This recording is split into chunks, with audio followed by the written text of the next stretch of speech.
Welcome to Sports on the Hill podcast. Hashtag DC Sports Without the Politics with Carol and Robbie on True Radio Network. Thank you, gentlemen.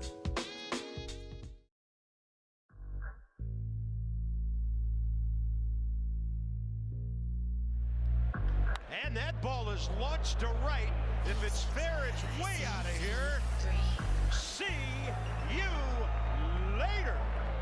Kate Ruiz, number 5. And the Nats, a blast to go on top.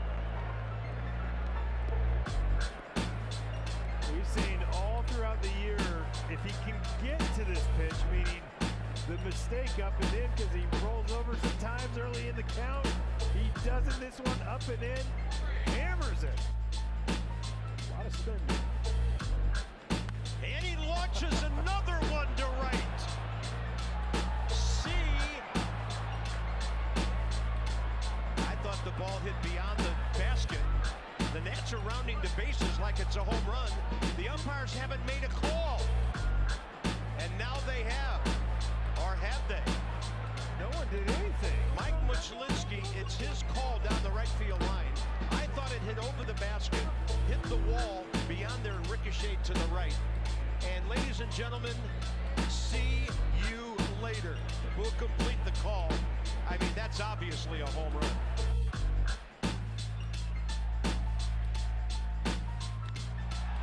Lined at Thomas, coming in, runner back to tag, throw is on target, and he's out! Lane Thomas with a one-hop bullet home. It's a double play. And Meneses launches one to deep left. Half to the ivy. See you later. Into the basket. The Nationals are back on top on Joey's 3rd big league home run. Joey drops the hammer right here on the backup curveball. He trusts his eyes of what he saw from pitches before. And they're cheering for the ball being thrown back, but they're cheering because he just put them back up on top. Runner goes. Pitch outside. Throw. Well, he's going to be out because he way overslid the bag. What he does have is a great exchange, and he usually throws it right to the right side of the base right there. Look at that little cut action right there by that four-seamer. Nice job, Cesar, by staying on him, following through against Seiya Suzuki.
get my notes over.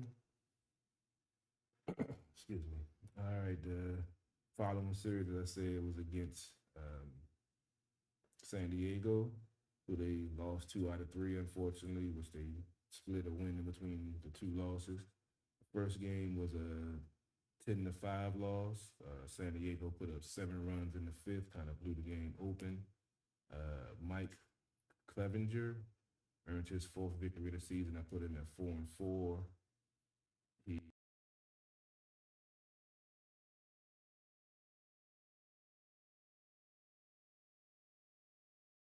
walks. Make sure that my audio is correct. Hopefully I didn't have the feed right. Feel free to comment in if the audio, if I messed it up, if I fixed it. I can't remember which mic I'm supposed to use, so I don't get the echo. Yeah, he went forward. Put him at 4-4. Corey Abbott took the loss for the Nationals. That dropped him to 0-2. He went 4 innings, giving up 4 hits, 3 earned runs, 5 strikeouts, and 3 walks. Nelson Cruz had an RBI ground out in the bottom of the 5th. I can't pronounce this kid's first name. This is one of the recent call-ups. Vargas had an RBI single in the bottom of the 6th. Maikel Franco had a solo home run in the bottom of the 9th. Ruiz had an RBI single. And Cesar Hernandez had a fielder's choice in the bottom of the 9th to make it 10-5. Had a little bit of fight in the late bottom of the 9th, but a little too late, unfortunately. The second game of the series was very, very entertaining and had some controversial stuff going on, blocking the plate, possibly not blocking the plate on a game-winning, game-sealing score. This was a 4-3 win for the Nats. Cal Finnegan earned the victory. That put him at 4-2. He went 1 inning, giving up 1 hit, no runs, with 1 strikeout and 1 walk. Yu Darvish took the loss. That dropped him to 10-6. He went 6 innings, giving up 7 hits, 4 earned runs, with 9 strikeouts and 1 walk. Carl Edwards Jr. earned his second save, going 1 inning, giving up 1 hit, no runs, with 1 strikeout and no walks. Yadiel Hernandez had a 2-run home run in the bottom of the 6th. Joey Meneses had a solo home run in the bottom of the 6th. And Victor Robles in the bottom of the 7th had a crucial RBI single up the right hand of first base side, scoring Cesar Hernandez, attempting to score Cesar Hernandez from second to give the Nats the lead. And the play at the plate that Juan Soto actually threw a rocket line straight to the catcher, but unfortunately the catcher was blocking the plate. The good old Buster Posey rule about you can be in the lane, but you cannot actually have your foot on the plate, blocking the plate for the player to score. And from my point of view, my vantage view, that looked like what it was. Some folks said that it was kind of, he still had access to the plate, even though he had his foot on the plate, he still gave him the front of the plate.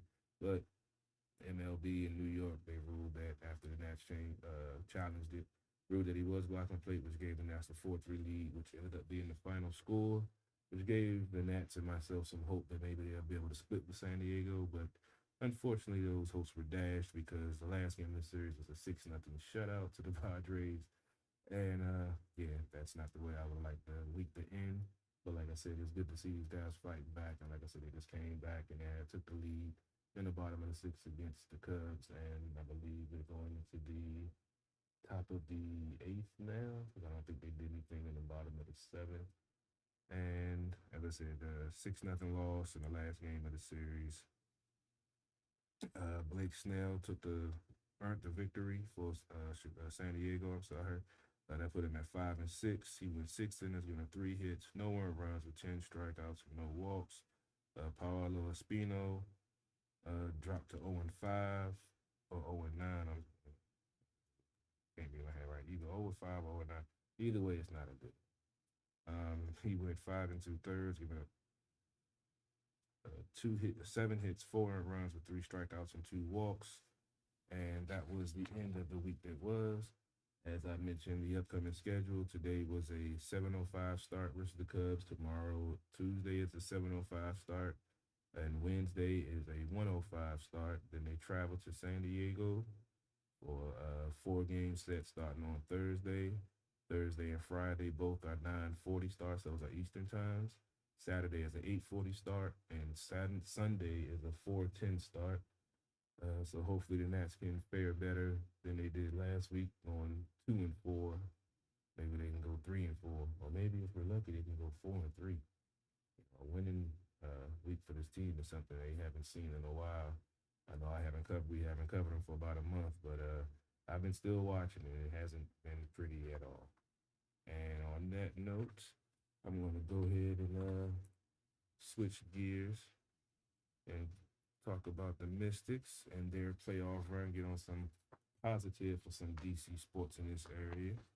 As I mentioned, the Mystics are sitting 22-14, third in the East. They had 2 games this final week of the WNBA season against the NBA Fever, one of the lesser opponents in the league. They actually broke some records that you normally don't want to break. Well, broke a record that you normally don't want to break in any sport. They had a 18-game losing streak to finish the season. So, yeah, that's not a good way to finish the season. And going into this game, the Mystics, they had a streak they needed to get off of their back. They had 9 straight road losses that they were trying to shake, and they had a home and home against Indiana. The first one was in Indiana, and the second game was at here in DC. The first game was they went 7-10 in the last 7-3. I'm sorry, in the last 10 games. And as I mentioned, they'll be facing Seattle in the first round of the playoffs starting this week. Going back to last week, the first game against Indiana in Indiana, where they snapped that 9-game win streak, they defeated them 82-70. Elena Deladon, like she's in playoff form. She led the team with 24 points, 7 rebounds, 3 assists, 1 steal, and 1 block. And Emma Cannon for Indiana led them with 16 points, 8 rebounds, 3 steals, and a block. Washington shot 46% from the field. They out-rebounded Indiana 39-26. They had good ball movement. They were definitely passing. They are one of the better teams in assists per game. They had 26 assists on 31 shots made, 34 points in the paint. 19 points was their biggest lead at halftime. And, they just pretty much poured it on. They showed why Indiana, is where they are, and showed why they're going to the playoffs. And the last game of the season back here in D.C. was 95-83 victory for the Mystics. And as I said, that was an 18 straight loss for the Fever, breaking a record. It's a record that you definitely don't want to break. For the second game in a row, Elena Deladon led the team, 27 points, 3 rebounds, 3 assists, and a steal. Tiffany Mitchell led Indiana with 18 points, no rebounds, 7 assists, and 1 steal. Mystic shot 48% from the field.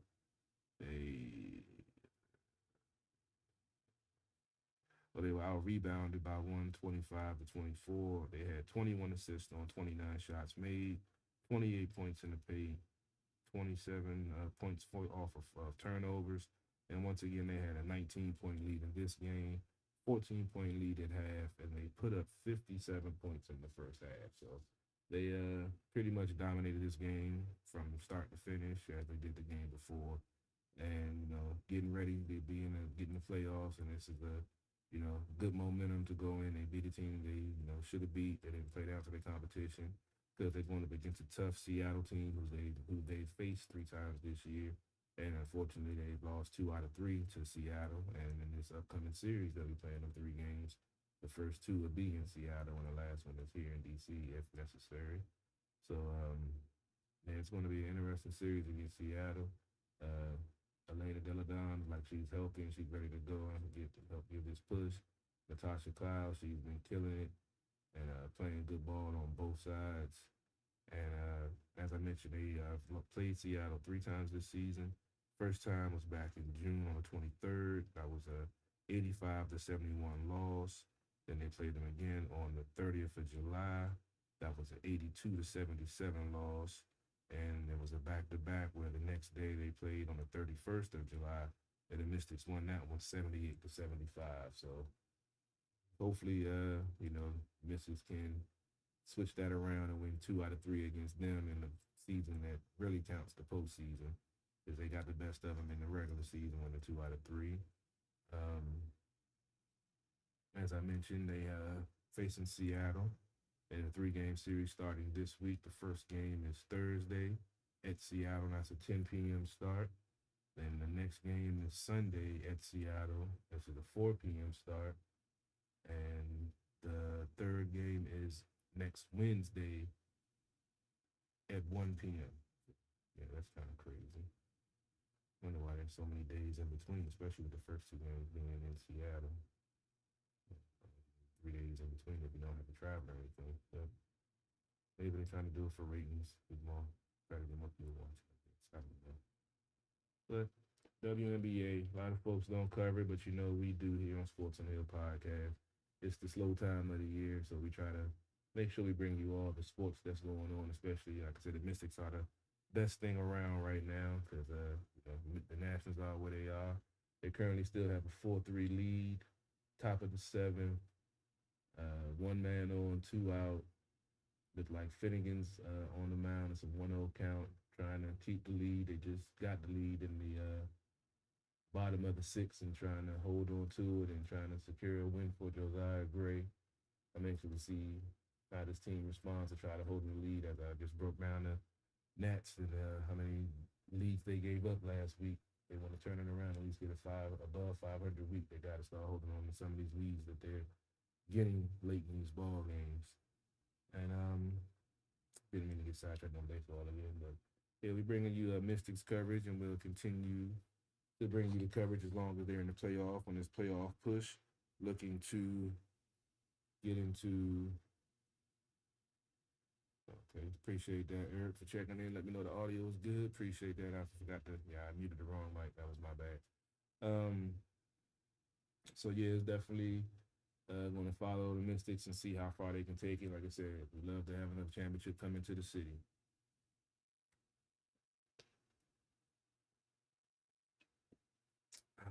All right. And I'm going to go ahead and get to what everybody wants to get to. The Washington Commanders and their inaugural preseason game to Carolina. Lost to Carolina, 23-21. There was some good, there was some bad, and some things that need to be improved on, definitely. And, there was some things that they can hang their hat on. I was there at the game. I got there about halfway through the first half. First quarter. I got there right as Antonio Gibson fumbled the ball and gave Carolina the ball on the Washington 19, which led to their first touchdown of the game. I guess I'll start with that. Antonio Gibson. A lot of folks are, already have a bad taste in their mouth after last year, having 6 fumbles on 258 carries. The season, his rookie season, where he put up 11 touchdowns, he only fumbled twice. Last year, he put the ball on the ground, I think it was 8 times, and lost 6 of them. And it's not a good look when your second touch of the next season, when you say that you're ready to take that next step as an NFL running back, and you say you're ready to make that move, and in your second carry of the game, you fumble the ball. And what's not helping him is the rookie, 3rd-round pick, Brian Robinson, who, like I said, Antonio Gibson, he's transitioning from a wide receiver to a running back in the NFL, which is one of the toughest league in the world. And, I feel like he's doing, okay. Like I say, fumbling the ball is never good. He had a 1,000-yard season last year, 7 touchdowns. So he's had an impressive start to his career as a running back. Unfortunately, the fumbles are something he has to, take care of, secure the ball. A lot of you folks that might turn in might not remember a guy named Tiki Barber.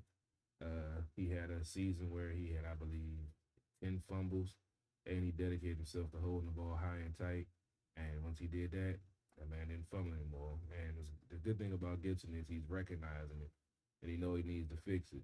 And, he broke it all down in his post game of what happened on the play. He was going down and he didn't continue to hold it high and tight, and somebody punched it out. And when I forgot which lineman said that he hadn't put the ball on the ground all training camp. And unfortunately, his first time was in it in a live game for everyone to see. So, yeah, for Brian Robinson, who, is a pure running back, and it looks like the Nats just gave up the like it's tied up 4-4. RBI single by Suzuki. Suzuki's been killing this team the last 2 weeks. So it's tied up. Unfortunately, Josiah Gray is no longer in line for the win, but he's not taking a loss. So, hey, gotta hang your hat on something. But getting back to the running back situation, Brian Robinson runs hard, runs strong. He said he's catching the ball out the backfield better than they expected, and he showed his skills off last week when he got the opportunity when Gibson put the ball on the ground. He ran hard. He put the ball in space, made people miss. Had the shoulders, shoulder pads flush, and was driving forward. So that's what we want from our running back. That's what we need from our running back. And if Antonio Gibson, secures the ball, remember, Coach Rivera had a duo back in Carolina, D'Angelo Williams and I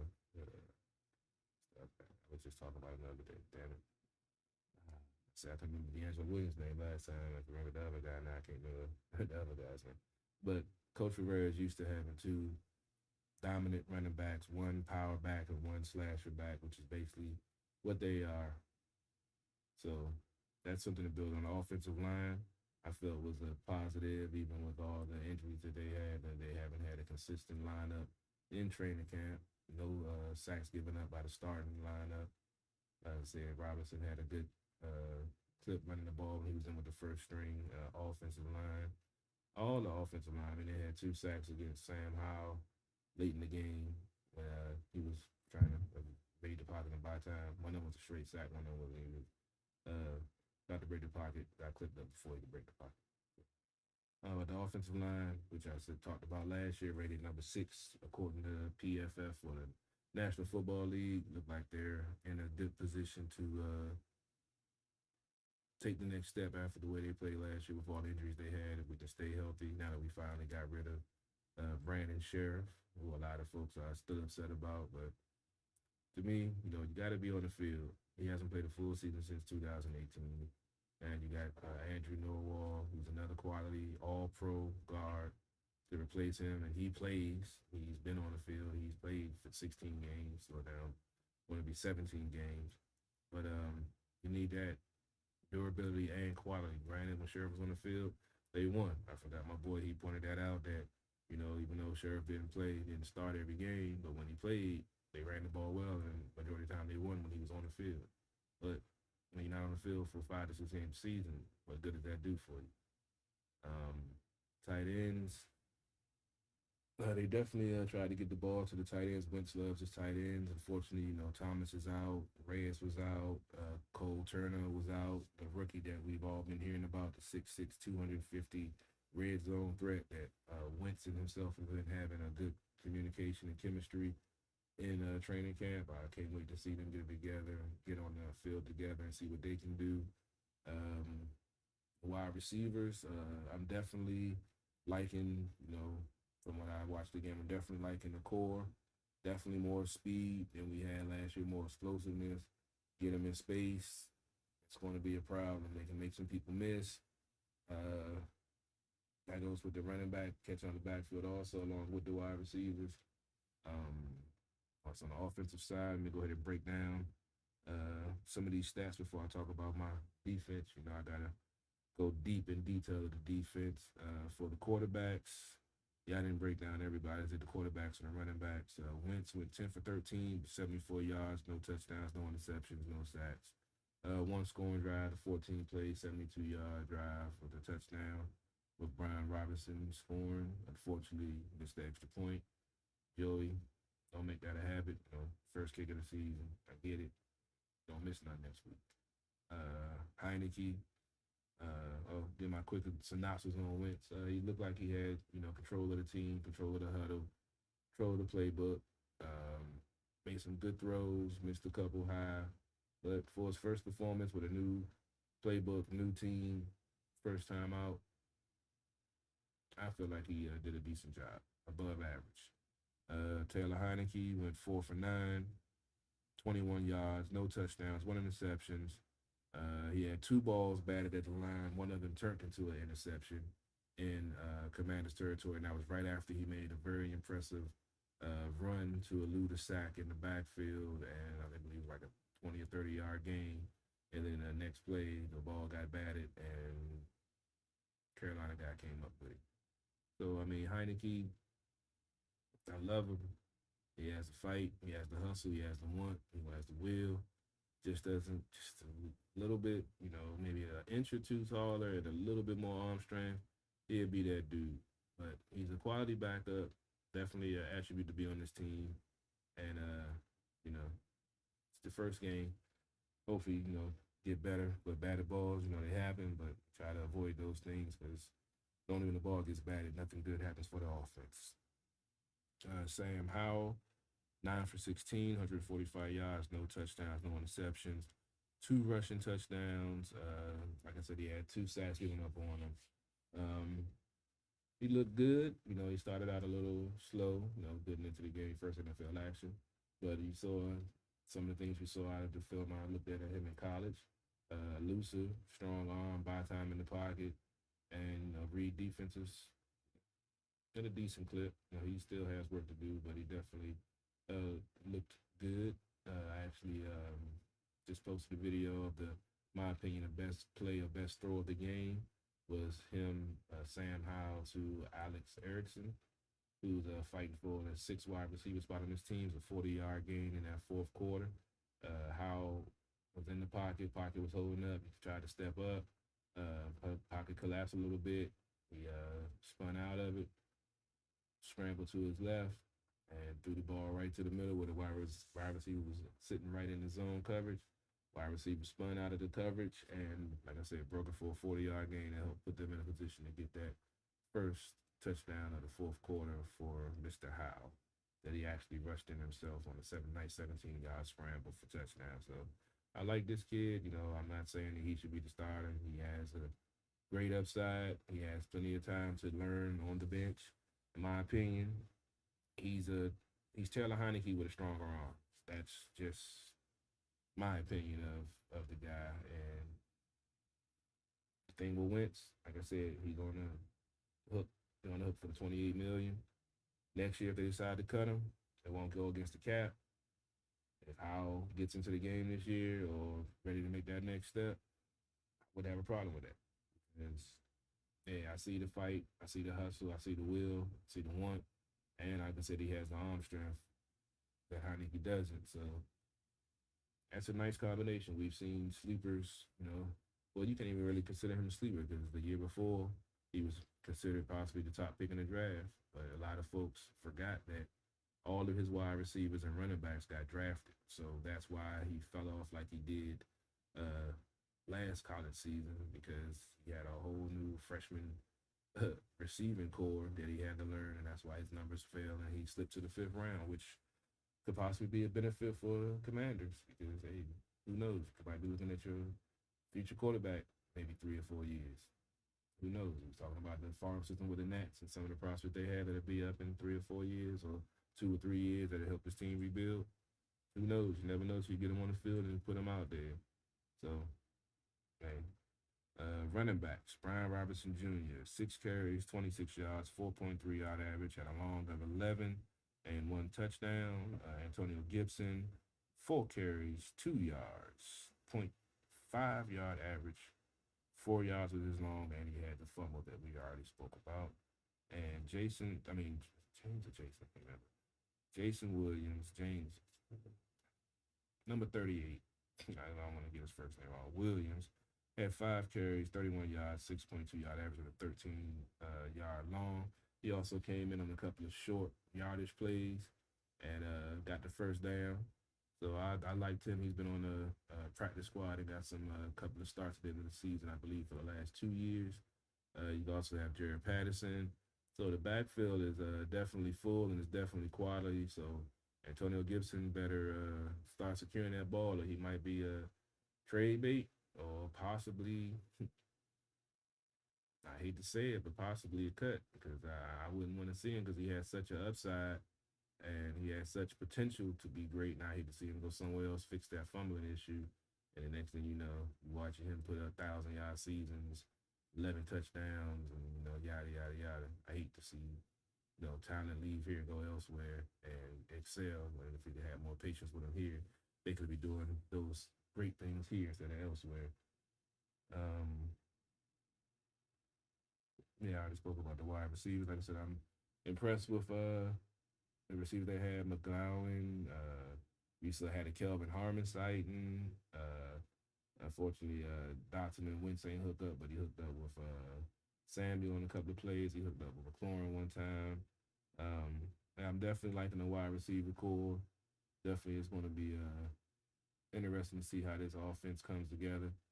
X Factor, Scott Turner, calling the plays. He actually, I didn't really have too many, even though it's no game plan and really there's no strategy behind preseason games.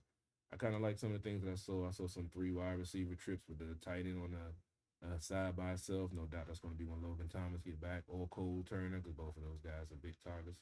I believe Logan is 6'8", and I believe Turner is 6'6". So yeah, Mark. Yeah, I like Santu. He played pretty well. He still has some work to do, but he definitely, like I said, he's like a stronger armed Heineke. Feisty, he can scramble, he has hustle, he has the will, he has the want, and he also have the arm to go with it. So, like I said, don't be surprised you see him being in competition for the starting job in maybe 2 or 3 years. And let's get to this team stats, the stats that really count. First downs, Carolina had 20, Washington had 23. Third down conversions, Carolina was for 11 for 18. That's something we definitely want to talk about when I speak about the defense. Washington was 8 for 14, which is, pretty good for them. Last year they were around 38%. So that's above 50%. So that's a good sign. Fourth down conversions, Carolina was 0 for 1. Washington was 2 for 2. Pass yards, Carolina had 195. Washington had 229. Rush yards, Carolina had 93. Washington had 121. Washington had 3 sacks. Carolina had 2. Penalties. This is something that coach was very upset about. Some of the penalties that contributed on that last drive is what helped Carolina take the lead with that field goal to win the game. Had a face mask and had a roughing the passer, which really shouldn't have been.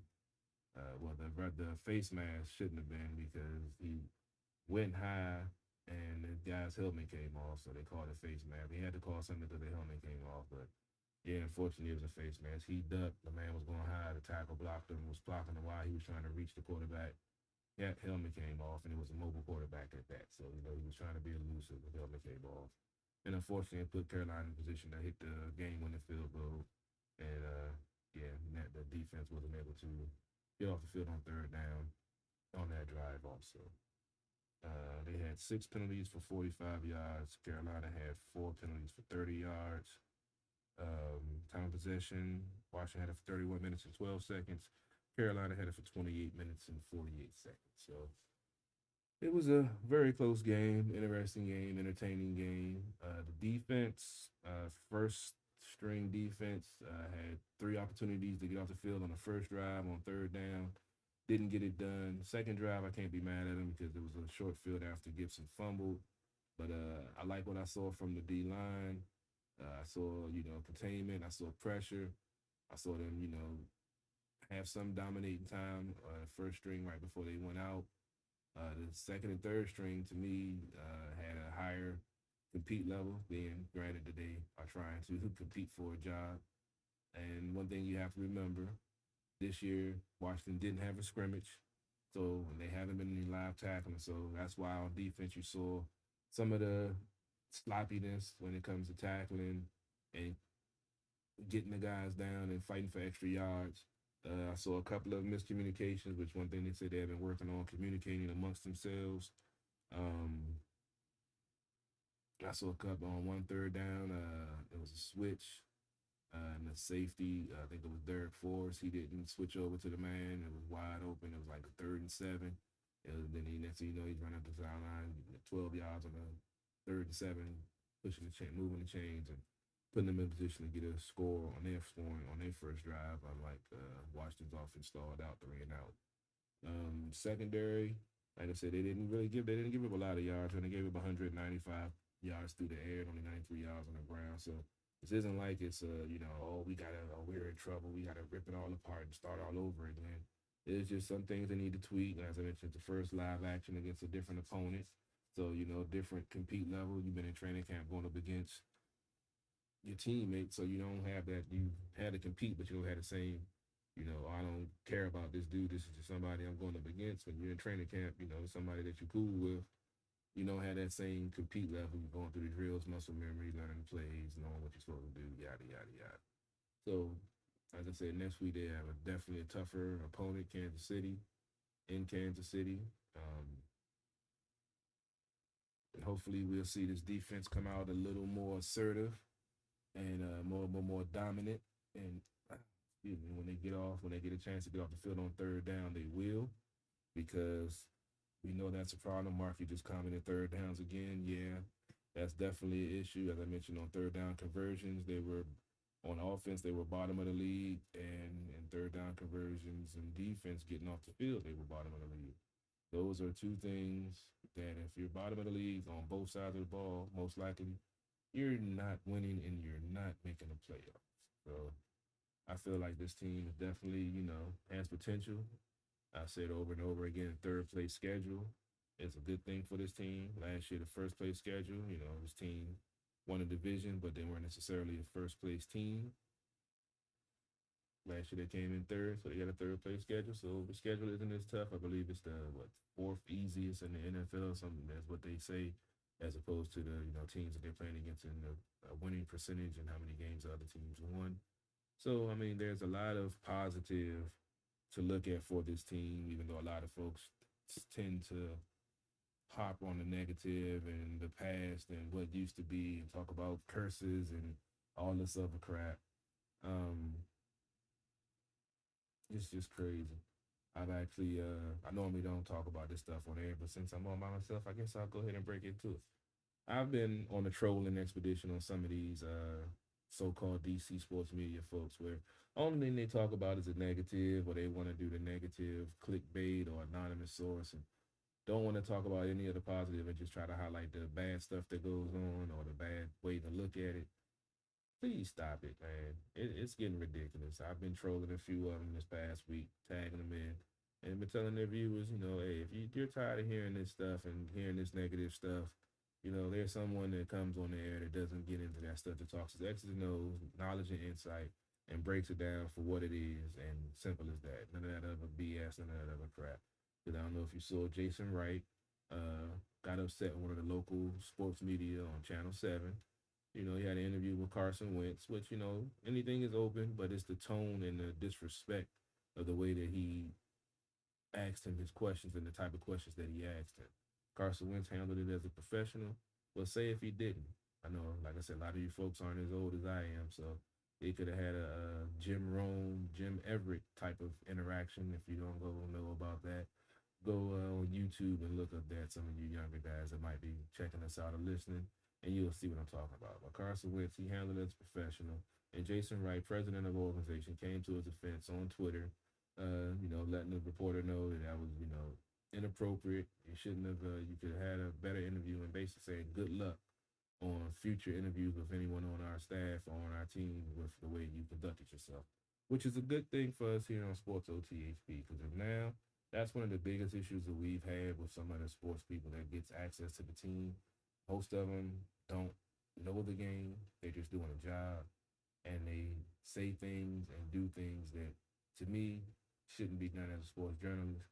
But the fact that they're hopefully getting some of those folks out there, you might finally see Sports OTHP and those live press conferences I've been trying to get to for the last couple of years.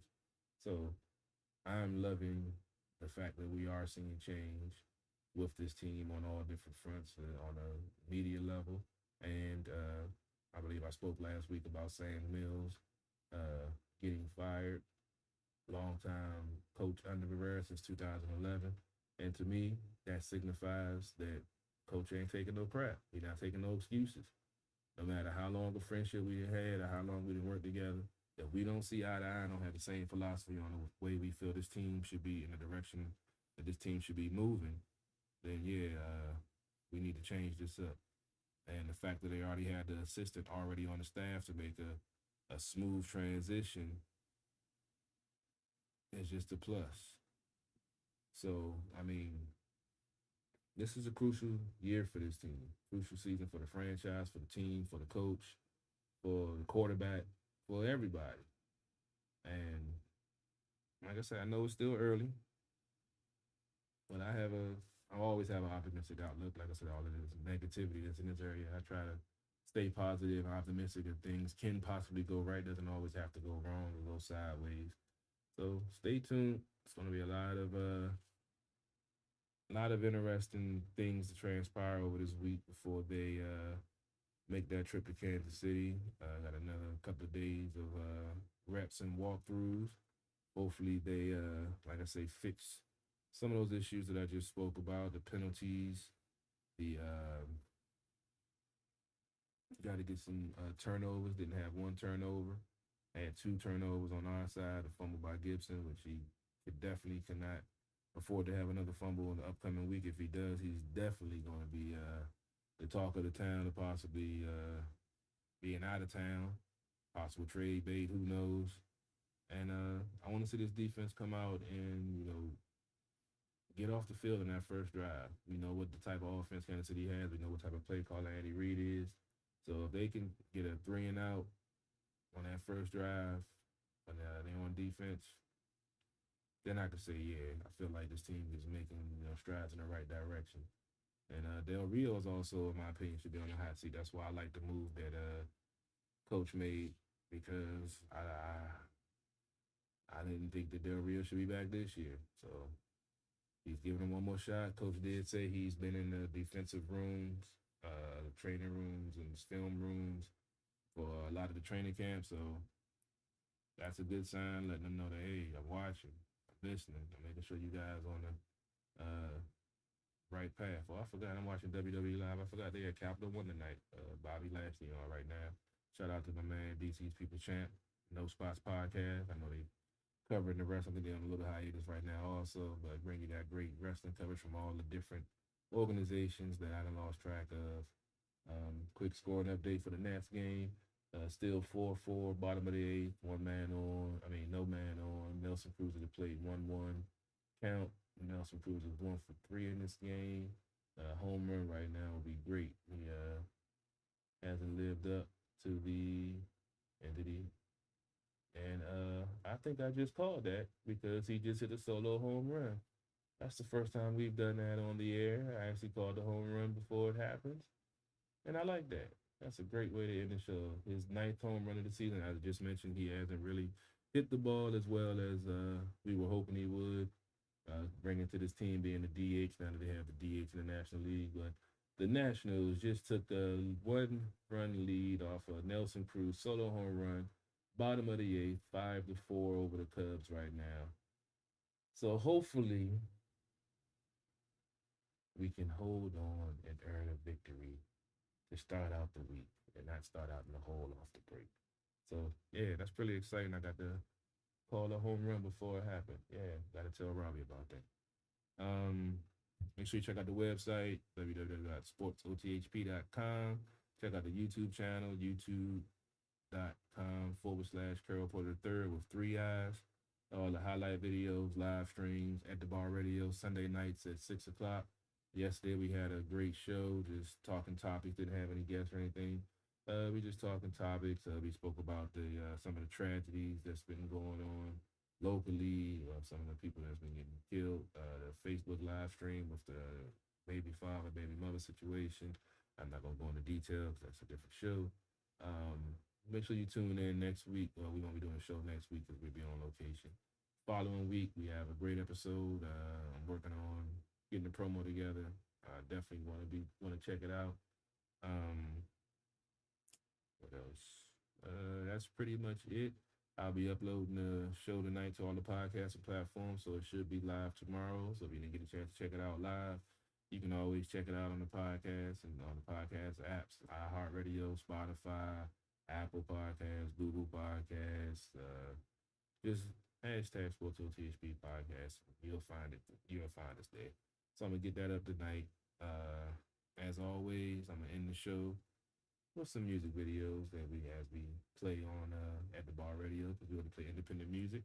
You know, I gotta throw some Renegade on there and a couple of other independent folks. I gotta get some new videos. I know y'all to tune in and keep on watching the same video, but I gotta remember to get the stuff on 150. So I'll grab some more videos and show you guys and highlight. Make sure you tune in next week for episode 278, talking more Nats and hopefully talking well, the Mystics don't play until Thursday, so still won't be talking about them. Well, that's going to be Thursday, Sunday. So we'll be talking about them winning the series, tying the series, and forcing game 3, or unfortunately talking about them getting swept. Hopefully it's not about them getting swept. But I'm not forgetting something. But, oh well. If anything else pop off, I might do a live stream, pop-up show. Who knows? If anything, breaking news, anything happens, be on the lookout. Appreciate you guys checking out the reels. I've been doing some little football videos with running backs, Barry Sanders, Bo Jackson, putting together some baseball stuff. So trying to get more stuff out there. We just started a TikTok channel, so go follow that. CP3eyes_SportsOTHP on TikTok. I've been just sharing sports videos and grilling videos. Not even videos, just grilling on Sundays and everything. So just go follow us. Trying to expand to more platforms, get more folks out there, letting them know you got real sports journalism going on. Because as I always say, DC sports are the politics. It's not just a catchphrase. It's not just a motto. It's what we do. CP3, live from the lab, and I'm out.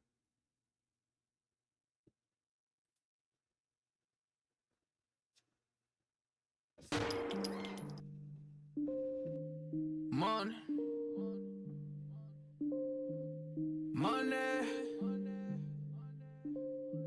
I love that money. Lucas. Money,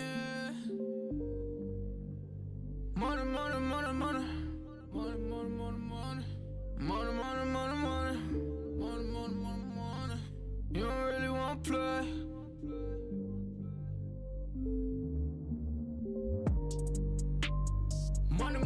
Money's what I'm talking about. We don't really know what you been talking about. And you don't really wanna play. You don't know what to say. It's money's what I'm talking about. We don't really know what you always been talking about. And I don't wanna be the one who always really talk about. And you don't really wanna play. You don't know what to say. Cause money's what I'm talking about. Money, make you shut him off. Don't never ever talk about it if you never had the clout. You don't know what to say, stay up out of my way. Cause money, make you shut him off. Keep playing with this goonies, boy, I'm gonna have to make the call. Stay in bounds on your pivot, boy, if you gon' ball. Cause a lot of niggas be fake, and you really can't play. Cause we done got it out the mud, nigga, what you talking about? Screaming, oh my God, money got me pride. They living a lie, look into my eyes, they might seem surprised. This is homicide. We just multiply. We been on the rise. If we got some wings, fuck it, we gon' have to fly. Money's what I'm talking about. Day in my life, I take me a different route. And use all my case, niggas on my face. You can get it erased, what you talking about? Money's what I'm talking about. We don't really know what you been talking about. And you don't really wanna play. You don't know what to say. Cause money's what I'm talking about. We don't really know what you always been talking about. And I don't wanna be the one who always really talk about. And you don't really wanna play. You don't know what to say. Cause money's what I'm talking about. You never crossing these borders. I'm whipping it up, Gordon Ramsay. I swear that I'm cooking these orders. You talk about me, you better just hope that you can just really afford it. I'm ballin', I'm winning, I'm feeling like Robert's a horrid. Nigga, I'm scoring, I count in the morning. They talk about me, then I gotta ignore it. My bitches be foreign, so independent, my money be corporate. These rappers is boring. You hate me and I'm always gonna adore it. I'm smoking that soaring. She always go ahead and let me explore it. I call her my Dora. You can go and talk about me, I ain't flawless. I go put my all in. If a nigga talk about me, then I'm gone in. You know that I'm gone in. Jump in, take trips, Pompeii. All day, always keep 3 stacks like Andre. I get it, man. And you can never, ever get rid of that. So watch what you say, and watch how you do. If you playing the game, then you play by the rules. Money's what I'm talking about. We don't really know what you been talking about. And you don't really want to play. You don't know what to say. Cause money's what I'm talking about. We don't really know what you always been talking about. And I don't wanna be the one who always really talk about. And you don't really want to play. You don't know what to say. Cause money's what I'm talking about.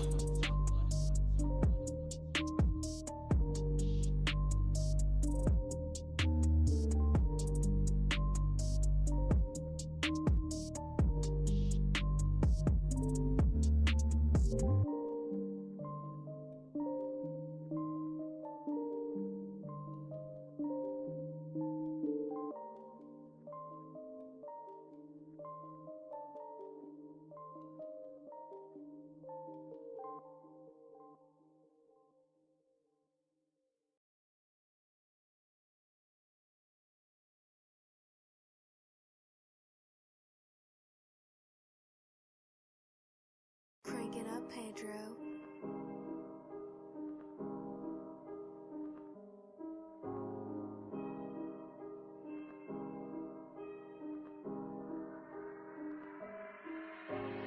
I gotta wake up and go get the bread. I gotta go ahead and clip up this man. She all in her feelings, she giving me sex. I got a slack, sweat on my ass. Count up on a move, that's a digital day. They been just losing, I'm living these fads. Never go broke cause I got me a stage.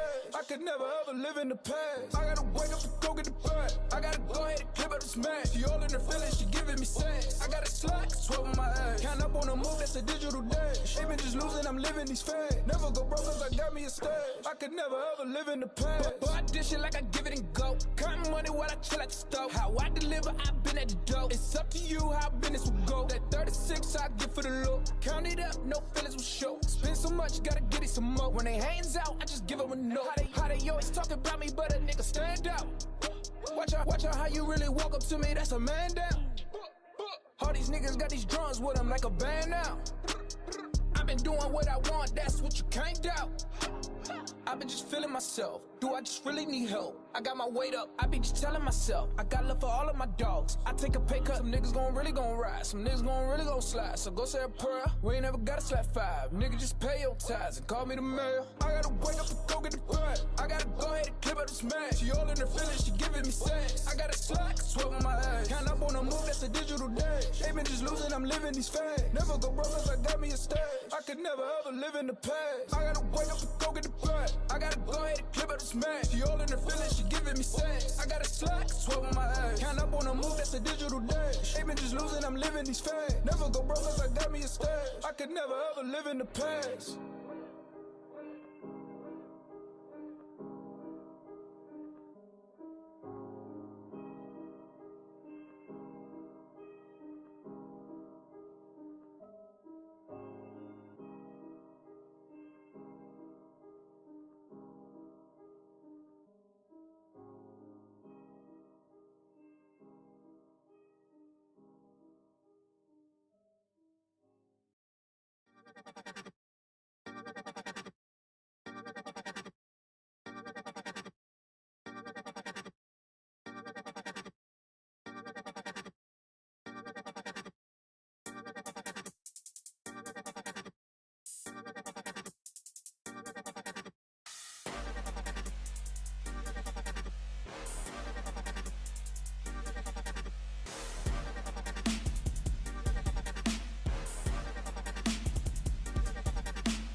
Many can copy us, but none can duplicate us. DJ Jules.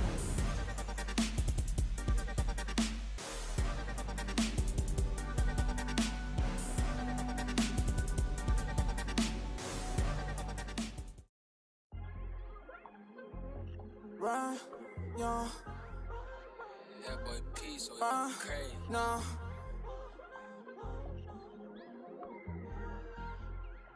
I was down, now I'm really about to go get up. 10 rounds, now that nigga can't get up.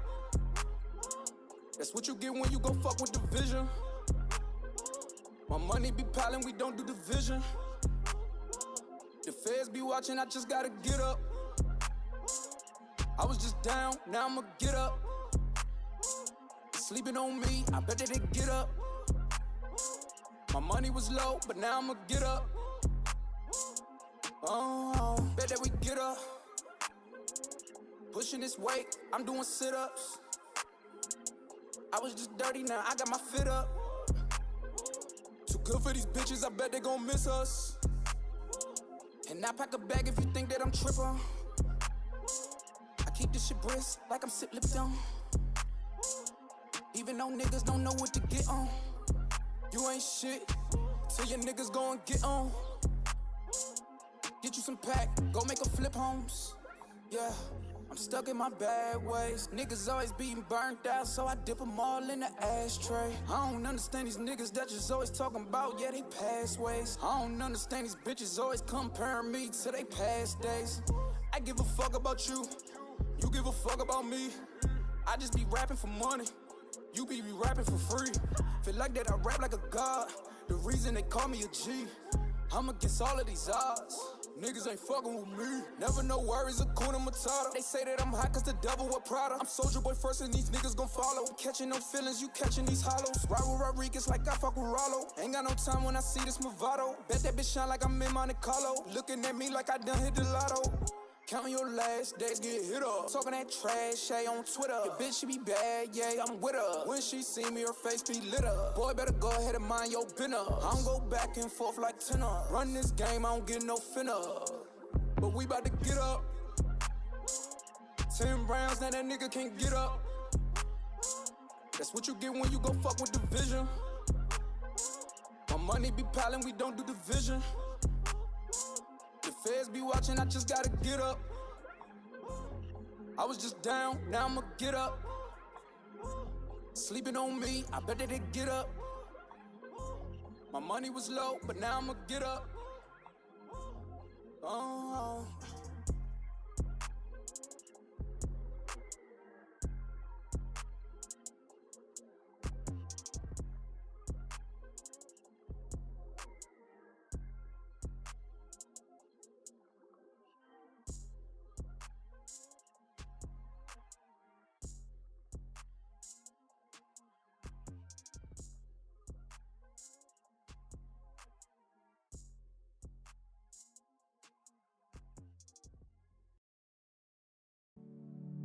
Can you hear me? I am calling now out your name, and now I know, and I'm here, and you know it, it's all just the same, and I know it's gonna be disco. Take me to a place where everybody learns, where everybody sees, where everybody shows their love. I didn't think so. You know. That's why I always try to plan for you or me. I really didn't think so. I take a promise, I give it some love, I make a wish upon a star. You know you gotta get it right. You know you gotta get it right. Ooh. Every little thing counts now. Every little bitty thing. Can you hear me? I am calling now out your name.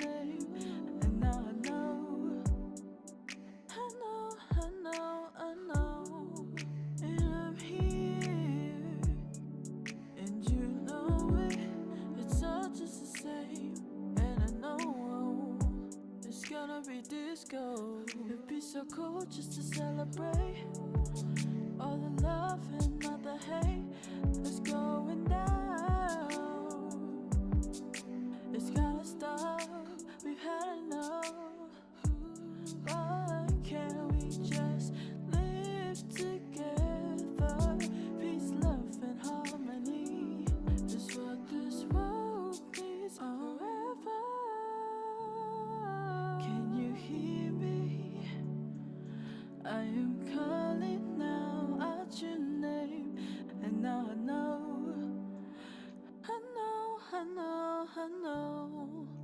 Can you hear me? I am calling out your name.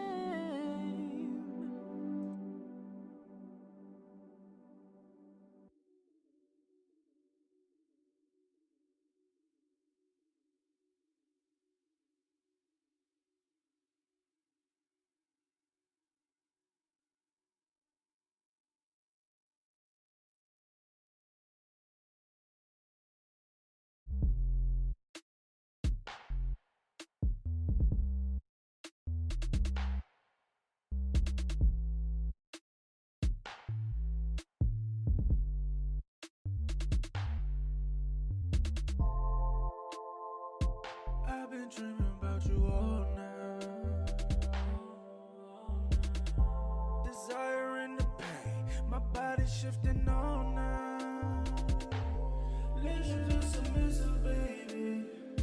Hey. Submissive, baby. Yeah. Submissive, baby.